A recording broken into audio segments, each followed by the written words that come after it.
Jemaat yang terkasih, salam. Bapak Ibu, saya ingat pengalaman tahun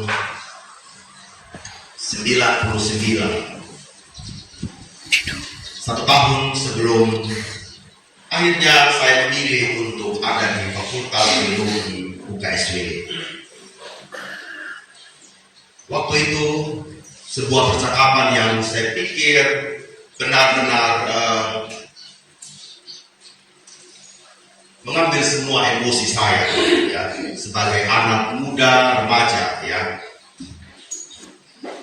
Ketika guru tanya, guru BK kami waktu itu bimbing kami, Bapak Mama, cita-cita mau jadi apa? Saya dengan tegas, lugas, tulis di situ, saya buka warung, makan maksudnya. Saya ingat waktu itu Ibu Yuli, guru BK kami, dan Pak Bina Beluara, mereka di kesiswaan, ya. Ini betul sudah ini orang bilang, kan? Ya, saya yakin sih. Tidak ada pilihan lain, Bapak. Dan ketika saya ungkapkan kepada Bapak, saya bilang, Bapak saya lulus SMA ini, saya ingin sekali saja mengambil S1 tata boga, saya bilang. Ya. Disitulah awal saya punya Bapak itu murka sama saya, Bapak. Untuk apa? Saya bingung waktu itu, Bapak.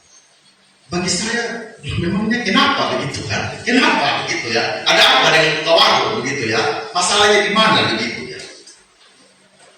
Bapak cuma bilang begini, ya.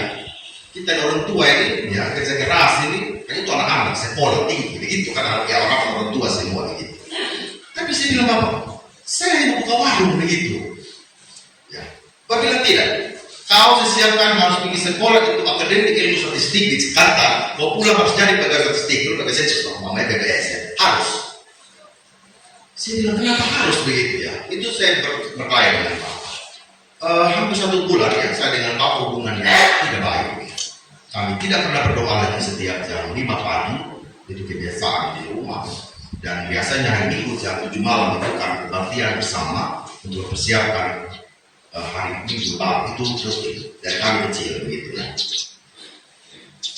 Saya bertahan Bapak mau, ya. Saya tidak mau ikut Bapak punya mau, ya. Dan itu 1 bulan yang penuh dengan mencekam keadaan ini. Ya, Bapak saya marah sekali, tidak terima ini keadaan. Ya. Dan saya ingat sekali peristiwa itu. Ya. Saya pernah datang ngomong di Bapak di kamar, dia balik belakang Bapak. Tidak ya, tidak juga tidak ngomong sama sekali. Oke, Tuhan apa maunya Tuhan? Anak umur 17 tahun Bapak Mama bergumul apa maunya Tuhan, saya tidak tahu, ya. Apakah sudah masuk atau belum? Tapi saya menyelamatkan juga saya punya masa depan, Bapak Ibu, ya. Saya tidak bisa juga mengganti. Saya datang di pendeta dari di Vikaris Nordina yang sekarang sudah jadi pendeta, jadi rektor, sekarang sudah doktor.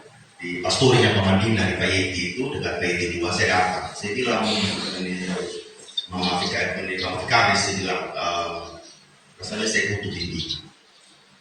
Ya, kita omongin pendeta Darius, begitu, ya. Mereka tawarkan sekolah teologi tidak begitu. Saya berharap Bapak Mama bukan hari ini. Saya berharap itu sudah kelas 3 SMP. Saya pimpin remaja Payeti itu kelas 3 SMP, Bapak Mama di SMA Kristen. Tapi tidak ada satu niat dalam hati, oh saya mau jadi pendeta. Ya, Ibu Susana Dara, tantenya Om Amadara, dia lah yang pimpin kami di jemaat Payeti. Ya. Berarti itu namanya. Dan saya dulu berdahara, Bapak. Begini jelek-jelek berdahara 5 tahun Bapak. Teologi jadi pendeta atau tidak, saya bilang ampun, sudah tidak saya bilang, ya. Supaya model karya begini gitu, ya. Tidak saya bilang. Tapi coba begitu, ya. Coba.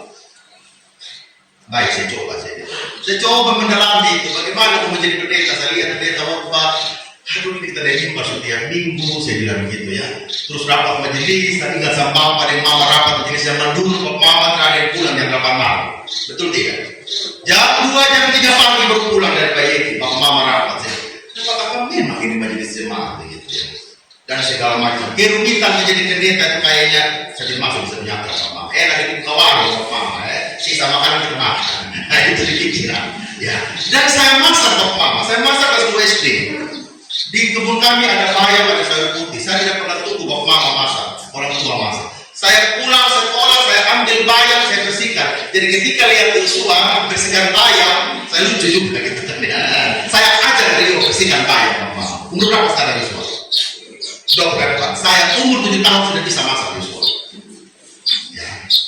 Jadi sorry, standar saya berikan mereka. Apa boleh terjadi? Ya. Nah, saya bersihkan, saya masak Bapak Mama. Begitu ya.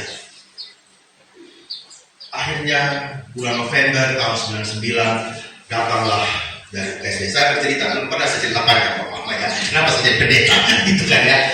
Datang dari UKSW, ikut TMDK zaman dulu, namanya tema. Ya. Saya mengisi apa? Teologi saja. Dengan keputusan yang sangat terpaksa, Tuhan saja tahu bahwa saya apa hari ini. Kasih senang Tuhan kah? Kasih senang pendeta Darius kah? Kasih senang pendeta Nordina kah? Kasih seluruh tua tambah muka sama saya begitu ya. Semua itu situasinya. Sudah tahu sekali dia sudah Tuhan. Datang dari Gajah Mada. Ibu Lucia bilang begini, Aprianus ikut Gajah Mada. Kita punya catat satu pasti kau masuk. Dari Undip datang, pergi nanti kau masuk. Saya bilang tidak setuju. Saya coba bertahan, yang saya punya pilihan, yang saya tahu, saya harus tidak di teknologi saya Bapak. Tapi saya bilang, Tuhan, terserah. Ya. Saya berdoa ini kan mau jadi set.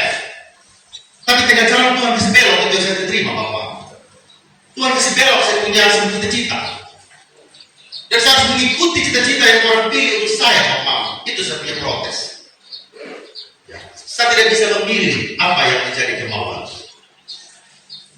Waktu berjalan Februari tahun 2000 datang berita saya lulus Bapak. Tapi percaya saja Bapak tetap muka kerang. Orang lulus senang ya. Oh iya, angga ini kan omong di mana-mana, di kompen pasti omong. Oh iya, tak lulus gitu kan ya, pasti omong. Oh saya tidak. Kayaknya itu aib buat Bapak, kayaknya bukan itu yang dia mau. Bulan Juni pengumuman Bapak, bulan Mei pengumuman. Saya sombong sedikit Bapak, saking satu yang ditembak, kita itu kan. Ranking satu saya Bapak. Tapi setiap Bapak juga tidak ucapan selamat sama saya Bapak. Dia bilang, kan tidak sesuai lagi dengan keinginan. Jadi dia pulang menurun di mobil di SMA 1 dia diam Bapak. Biasanya kan dia bilang, kan mau makan apa? Kan begitu, mau makan apa? Bakso, bakso padang, dia dulu gitu ya. Dia tawarkan, ini tidak Pak, lulus sampai dengan apa pulang ya. Tidak ada. Biasanya cuma 10.000, kami dulu kan dia. Ranking 1 10.000, ranking 2 1.500, ranking 3 5.000. Itu selalu. Dari SD begitu dia punya cerita. Ya. Tapi ketika di masa itu rasa tidak ada apresiasi, saya bilang, betapa sebenarnya Bapak itu kayak sakit. Patah. Dia punya cita-cita terhadap kami. Saya jalani. Saya janji Pak Mama, saya akan cari beasiswa. Ya. Jadi selama saya kuliah Pak Mama, saya pegang, saya janji. Saya tidak minta buat itu. Saya simpan setelah.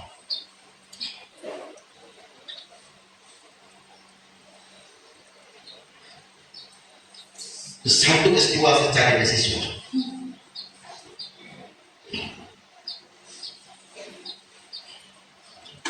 Saya pergi jual spray Pak tiap Sabtu.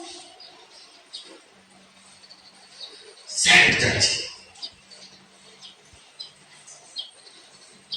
Apa yang Tuhan mau, meskipun banyak yang saya mau.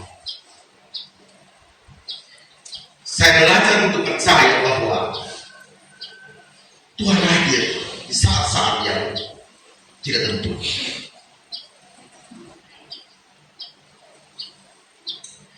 Suatu ketika Bapak telepon, kenapa tidak pernah minta uang? Saya bilang masih cukup, masih cukup. Itu kata-kata yang saya ucapkan sampai saya lulus, sampai saya selesaikan sekolah. Saya mengajar dengan honor 200.000 satu bulan, hidup di Salatiga. Uang kos saya waktu itu sudah 240.000. Bayar kuasa tidak bisa. Tapi rasanya berkat jauh besar daripada gaji kita. Amin. Saat benar, apa sih percaya itu? Itu pertanyaan buat kita. Saat malaikat Tuhan datang, saat Allah menampakkan diri kepada Abraham, rasa-rasanya Abraham sedang tidak utuh. Dia memiliki segalanya. Dia tidak memiliki anak. Sarah telah mati haid. Peluang untuk hamil tidak ada lagi. Di saat-saat seperti itulah rasa-rasanya Tuhan datang untuk menampakkan diri kepada Abraham. Umur 99 tahun bisa apa Bapak Mama? Tetapi pada umur 99 tahun itu Abraham diberikan berkat oleh Tuhan untuk memiliki seorang anak. Tamu surgawi datang bukan sekedar hanya memberikan pesan, tetapi datang untuk melawat kehidupan Abraham dan Sarah. Allah tidak datang sekedar untuk berfirman di awan-awan di langit sana, tetapi benar-benar Allah hadir secara nyata, nampak secara fisik dalam perjumpaan bersama dengan Abraham. Dengan hatinya yang lembut, dengan hati yang bersujud, ia datang kepada Abraham menerima tamu-tamu itu dengan sangat ramah sekali. Abraham membuka hatinya keberadaan bagi tamu itu. Abraham membuka seluruh hidupnya tentang kehadiran Tuhan dalam keberadaan dia. Namun di balik tirai, Sarah ketawa. Dia tidak percaya. Ketawanya ini bisa dua Bapak. Ini ketawa sinis atau ketawa semangat. Bapak Ibu, saat saya dan Bapak Mama berjalan untuk tetap pegang pada janji Tuhan, tidak semua yakin bahwa kita bisa meraihnya.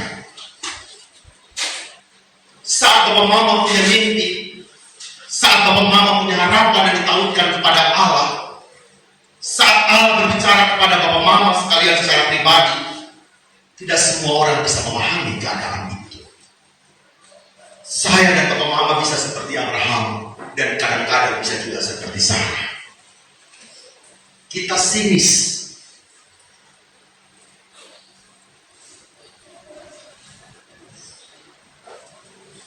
Apa bisa? Apa mungkin? Apa iya? Sarah bukan tidak melakukan usaha. Dia sampai memberikan Hagar kepada Abraham. Tetapi bagi Tuhan, cara manusia itu bukan yang dikehendaki oleh Allah. Abraham dan mau melakukan itu, menyelesaikan masalah tidak punya anak yang mereka ini dengan mengambil Hagar untuk memiliki anak. Dan mereka katakan ini Tuhan kami punya anak. Tapi bagi Tuhan bukan cara itu.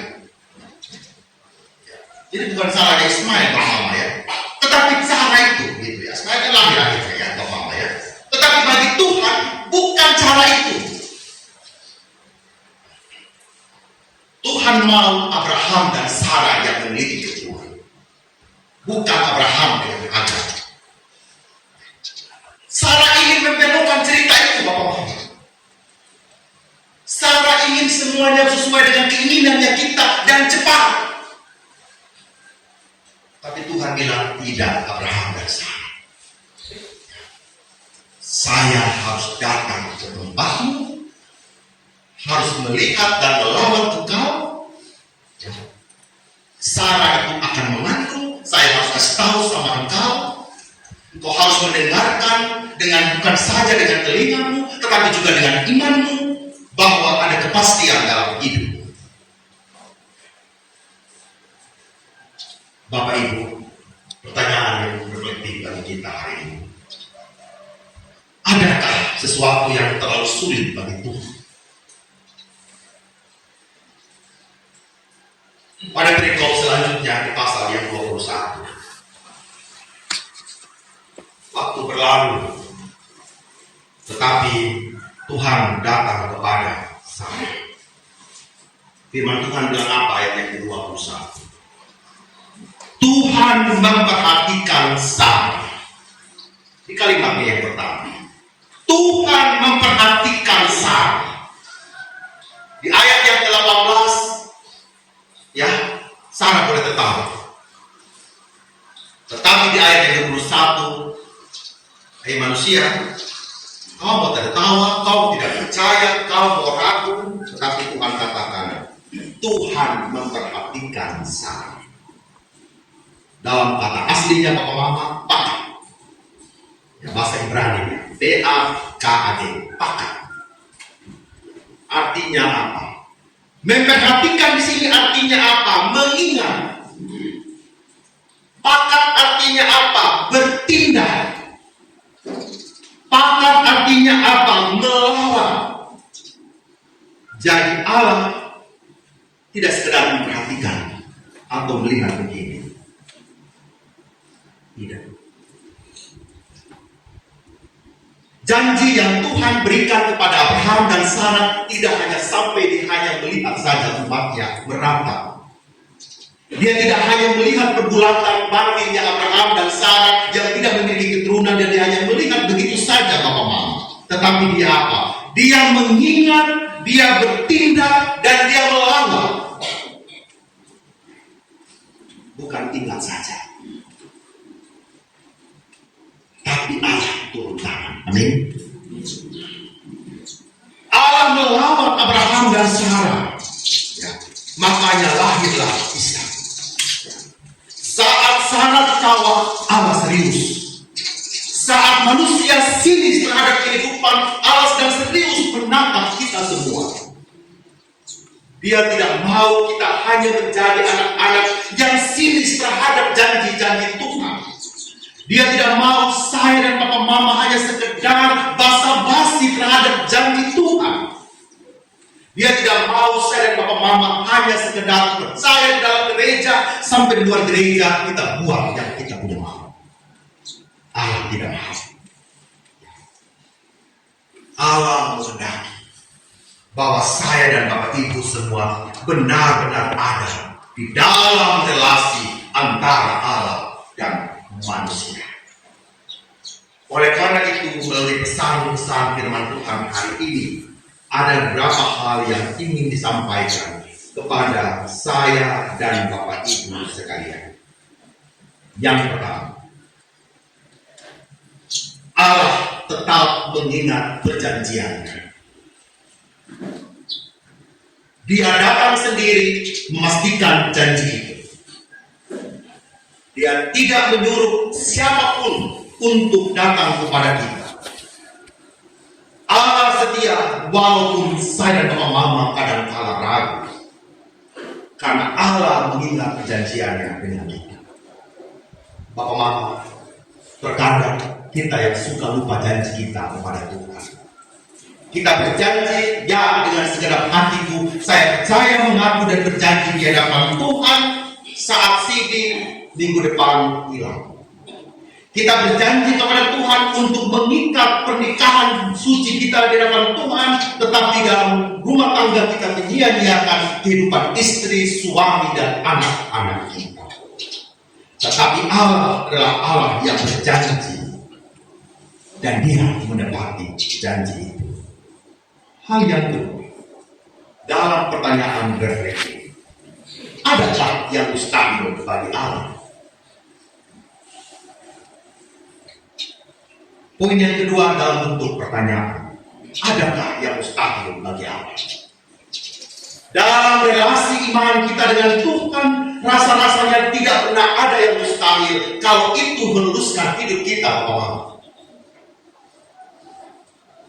Setiap hari, ya, Allah mau meluruskan kehidupan saya dan Bapak Mama. Dalam hidup kita bukan saja sekedar kita merayakan mujizat-mujizat Allah melalui pemberian-pemberian berupa materi, keuangan dan segala macam, rezeki, anak dan lain sebagainya. Yang ingin Tuhan juga ubah dalam kehidupan saya dan Bapak Mama semua adalah masalah hati kita. Amin. Masalah hati, masalah karakter. Kita mau Allah merubah seluruh kehidupan kita sebagai jemaat Manubara ini untuk menerima berkat Tuhan dari hari ke hari, Bapak Mama. Tetapi Allah ingin saya dan Bapak Mama itu merubah karakter-karakter yang buruk di hadapan Allah. Tadi malam saya katakan di komsel, Bapak Mama, tolonglah kita ini ya.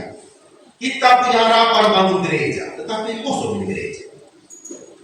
Jadi antara apa yang kita doa dengan apa yang kita lakukan, nyambung tidak, Bapak Mama? Tidak nyambung, Bapak Mama. Ya.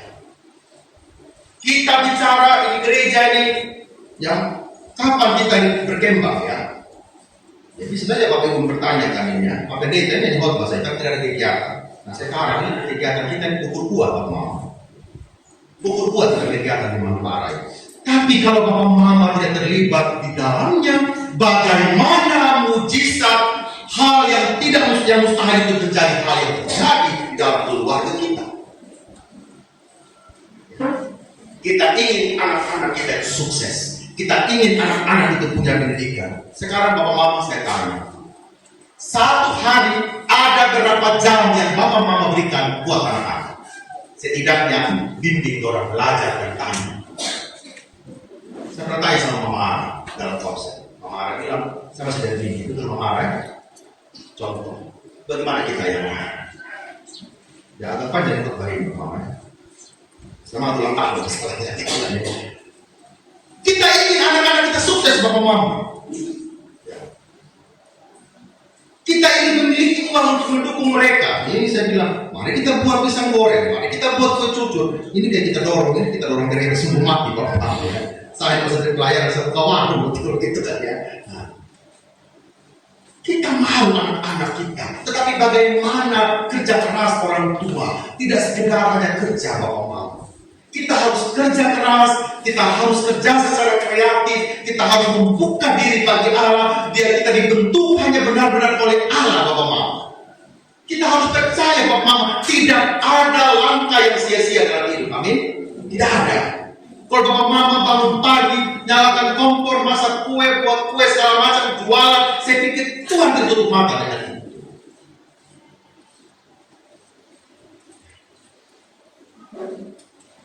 Apa yang saya ceritakan di awal tadi, Bapak Mama, saya mau bilang Pak, mungkin orang tua saya cukup untuk menyekolahkan saya, tetapi masalah saya bukan itu. Masalah saya adalah tentang idealisme anak menghadapi idealisme orang tua. Tetapi bagaimana idealisme, harapan anak, harapan orang tua itu akhirnya saya katakan dan saya refleksikan pada akhirnya bahwa dalam Tuhan, Bapak. Itu yang saya ingin. Meskipun itu menyakitkan hatinya saya punya bapak dan mama. Tetapi saya katakan hati saya juga yang harus dibentuk begitu, Bapak Mama ya. Lulus S1, saya lanjut FT, saya kuliah lagi di FT, Bapak Mama ya. Mau jadi guru. Jadi guru ini sebenarnya seperti saya ingin manipulasi. Ya udahlah, tidak jadi pendeta, jadi guru agama. Kan kita mulai memoles-moles, Bapak Mama ya. Memoles-moles kita punya mau. Ya sudah, kita jadi guru agama. Saya mengajar 3 tahun, jadi dosen. Saya guru favorit, Bapak Mama ya. 3 tahun. Ibu Ina guru favorit enggak? Mami dan Ibu. Saya guru favorit 3 tahun, Mami Ina gitu ya. Terpilih terus, guru favorit. Wah, sedang gitu ya. Sedang gitu kan ya. Tuhan bilang bukan itu. Saya coba ke Jakarta. Ya, mulai dari Sungai, Bapak Mama. Saya sudah bayangkan, pintu paha Tuhan tidak memang ya. Nah, tahun 2010 saya punya adik terkait di Manubara sini, Bapak Mama ya. 14 Mei 2010 Saya masuk di sini Bapak Tuhan Yesus. Kenapa di gereja Lumpur begini? 2010 Bapak ya. Saya aduh, dan baru kali itu saya tahu bahwa para itu ada gereja tahun 2010. Saya bilang, saya sedikit di gereja Lumpur begini, saya bilang gitu ya. Belum ada pagar, betul ya? Belum ada pagar. Lumpur betul-betul Bapak. Keinginan pulang Sumba belum ada tuh. Lagi asik-asik ya di Jakarta Bapak. Oh, saya sedang melayani sedang indah-indah ya Bapak. Kesaksian Bapak. Di khotbah yang kedua minggu terakhir saya akan pulang. Saya sudah merasa bahwa di sini bukan tempatnya.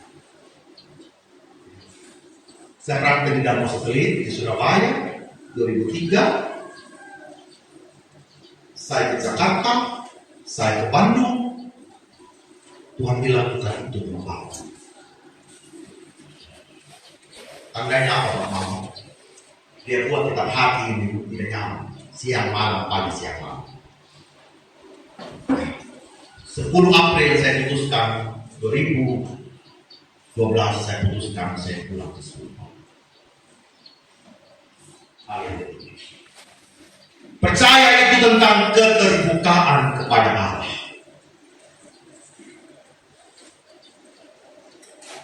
Rasanya Tuhan tidak membutuhkan kita manusia, tapi Dia memilih cerita berjalan dengan manusia.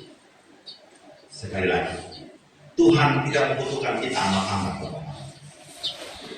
tetapi luar biasa Tuhan adalah Dia memilih saya dan Mama untuk melaksanakan rencana. Bapak-bapak, apa yang kita mau sembunyikan dari Allah? Apakah saya dan Mama tidak yakin lagi bahwa Allah mau memakai kita untuk benar-benar ada dalam rencana?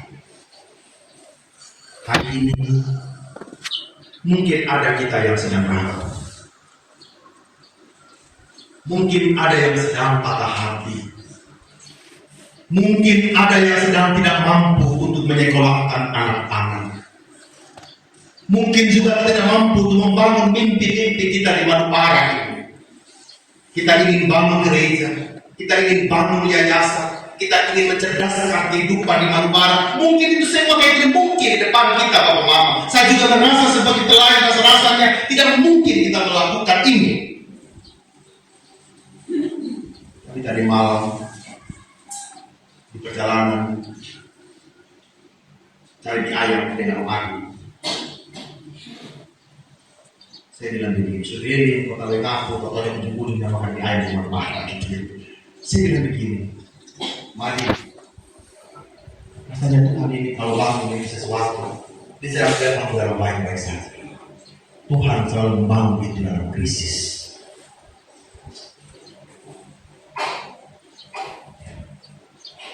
Selalu membangun itu dalam krisis. Yusuf ada di Mesir karena krisis, dia dibuang di sumur, Allah mengangkat. Abraham, Yakub dan anak-anaknya terjadi pengampunan ketika krisis di Kanaan, kelaparan.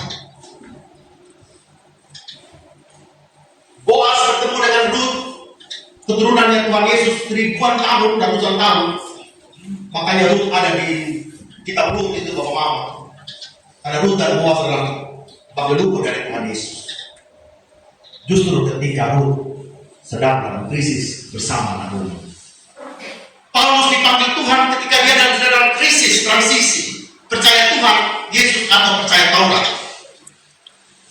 Saya yakin Bapak Mama, hari ini Indonesia memang sedang krisis, tetapi tidak dengan iman kita. Amin. Kita harus yakin itu Bapak Mama. Bensin naik semua Bapak Mama. Satu doa saya, berkat Tuhan juga ikut naik. Amin. Itu yang harus kita pegang kuat-kuat. Kiranya Tuhan menolong saya dan Mama semua untuk semakin yakin bahwa Tuhan tidak pernah meninggalkan kita. Amin. Tuhan memberkati kita.